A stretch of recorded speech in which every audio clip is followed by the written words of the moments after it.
નમસ્કાર મિત્રો, અમારી યુટ્યુબ ચેનલ ગુરુ જ્ઞાનમાં આપનું સ્વાગત છે।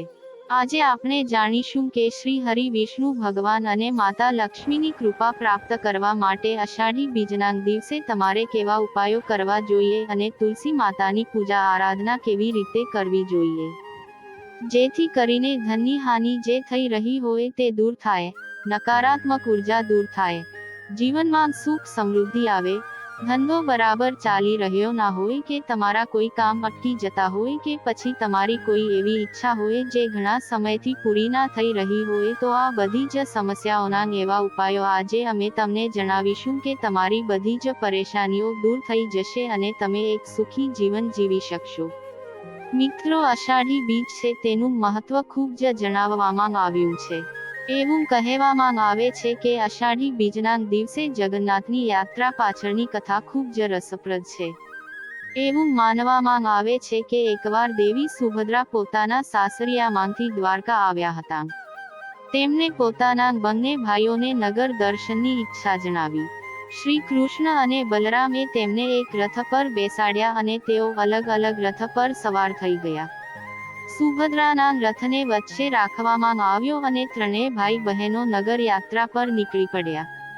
સુભદ્રાની નગરયાત્રાની ઈચ્છાની સ્મૃતિમાં આજના દિવસે પણ જગન્નાથપુરીમાં દર વર્ષે રથયાત્રા નીકળે છે અને 10 દિવસ સુધી ઉત્સવ ચાલે છે। શ્રી જગન્નાથ મંદિરમાં દર વર્ષે રંગે ચંગે રથયાત્રા નીકળે છે। રથ પર સવાર શ્રી કૃષ્ણ ભગવાન, બલરામ અને સુભદ્રાજીના દર્શન કરીને ભક્તો ધન્યતા અનુભવે છે। ધ્યાનથી જોવામાં આવે તો ત્રણેય મૂર્તિઓ સામાન્ય મૂર્તિઓથી એકદમ અલગ હોય છે। મિત્રો, આ જ ખાસિયત છે।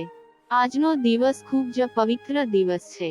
અષાઢી બીજનો દિવસ છે તો આજના દિવસે આપણે માતા તુલસીની પૂજા આરાધના જરૂર કરવી જોઈએ। આપણા દરેક ઘરની અંદર તુલસી માતા જરૂર હોય છે। તો ચાલો આપણે તુલસી માતાની પૂજા રાતના કેવી રીતે કરવામાં આવે છે તેના વિશે જાણકારી મેળવીએ અને કૃપા પ્રાપ્ત કરીએ। મિત્રો, સૌથી પહેલા તો અષાઢી બીજના દિવસે સવારમાં વહેલું ઉઠવું જોઈએ। બની શકે તો તમારે ગંગા સ્નાન કરવું જોઈએ। નાહવાના પાણીમાં થોડું ગંગાજળ મેળવીને સ્નાન કરી લેવાનું છે અને પીળા રંગના વસ્ત્રો પહેરી લેવાના છે અને તમારે સૌથી પહેલા સૂર્યદેવને જળ ચઢાવવાનું છે। ત્યારબાદ તમારે શ્રી કૃષ્ણ ભગવાનની મૂર્તિ હોય તમારી પાસે હોય અને જો તમે દરરોજ તેમની સેવા કરો છો તો તમારે તેની પૂજા આરાધના જરૂર કરવી જોઈએ અને અભિષેક કરવો જોઈએ। આજે વિશેષ પૂજા આરાધના કરવાથી ફળની પ્રાપ્તિ થાય છે અને આજના દિવસે શ્રી હરિ વિષ્ણુ ભગવાન અને માતા લક્ષ્મીની પૂજા આરાધના પણ કરવામાં આવે છે। આજના દિવસે તુલસી માતાની પણ પૂજા કરવામાં આવે છે। આપણે આજે આ કડીમાં માતાની પૂજા વિશે પણ જાણીશું। સૌથી પહેલા તમારે એક લોટો જળ લેવાનું છે, ત્યારબાદ તેમાં થોડી હળદર નાખવાની છે, થોડા ચોખા નાખવાના છે, થોડા ફૂલ નાખવાના છે। સફેદ કલરના હોય, પીળા કલરના હોય, તમારી પાસે જે પણ ફૂલ હોય તે તમે તેમાં નાખી શકો છો। બાદમાં તમારે 1 રૂપિયાનો સિક્કો નાખવાનો છે અને 1 સોપારી નાખવાની છે અને તમારે થોડા કાળા તલ અને સફેદ તલ મિક્સ કરીને નાખવાના છે। આવી રીતે એક લોટામાં આ બધી વસ્તુ તમારે નાખવાની છે। આ રીતે એક લોટો જળ તૈયાર કરવાનું છે। મિત્રો, આ લોટો જળ તમારે લઈને તુલસી માતા પાસે જતું રહેવાનું છે। સાથે જ તમારે એક લાલ કલરનું કપડું લેતું જવાનું છે અને સાથે એક ગાયના ઘીનો દીવો બનાવવાનો છે। મિત્રો, આ દીવો લોટનો બનાવવાનો છે। લોટ બાંધીને મિક્સ કરીને તૈયાર કરીને તેનો દીવો બનાવીને તેમાં રૂની વાટ કરીને અને તેમાં શુદ્ધ ઘી ભરીને, ગાયનું ઘી ભરીને તમારે આ દીવો માતા તુલસીને પ્રગટાવવો જોઈએ એટલે કે કરવો જોઈએ। આ રીતે દીવો થઈ ગયા બાદ સૌથી પહેલા તમારે તમે જે લોટો લઈ ગયા હતા તે લોટાની ધારથી તમારે તુલસી માતાની પરિક્રમા કરવાની છે અને તેમને જળ અર્પણ કરવાનું છે। આવી રીતે તમારે 11 વખત પરિક્રમા કરીને પૂજા આરાધના કરવાની એટલે કે 11 વખત પરિક્રમા કરવાની છે। તમારે ઓમ નમો ભગવતે વાસુદેવાય આવી રીતે મનમાં ને મનમાં તમારે સતત જાપ કરતો રહેવાનો છે। જો કે આવી રીતે તમે જાપ કરતા રહેશો અને પરિક્રમા કરતા રહેશો તુલસી માતાને જળ અર્પિત કરતા રહેશો તો તમારા જીવનમાં સુખ સમૃદ્ધિ જરૂર આવશે અને માતા પ્રસન્ન થશે. માતા લક્ષ્મી પ્રસન્ન થવાથી શ્રીહરિ વિષ્ણુ ભગવાનની અસીમ કૃપા પ્રાપ્ત થાય છે.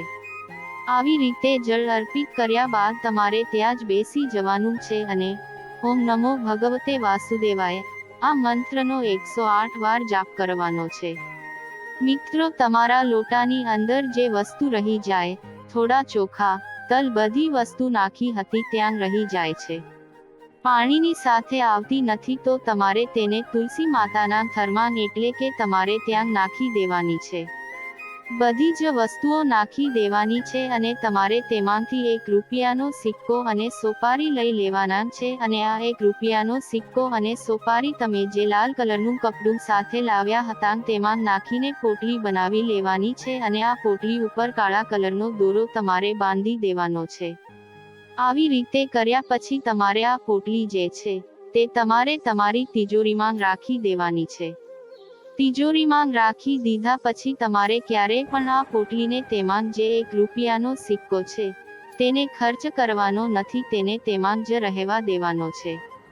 ₹1નો સિક્કો તમે તમારા પર્સની અંદર પણ રાખી શકો છો. આવી રીતે કર્યા બાદ તમે જોવા મળશે કે તમારી તિજોરીની અંદર પૈસાની કમી ક્યારેય નહીં આવે.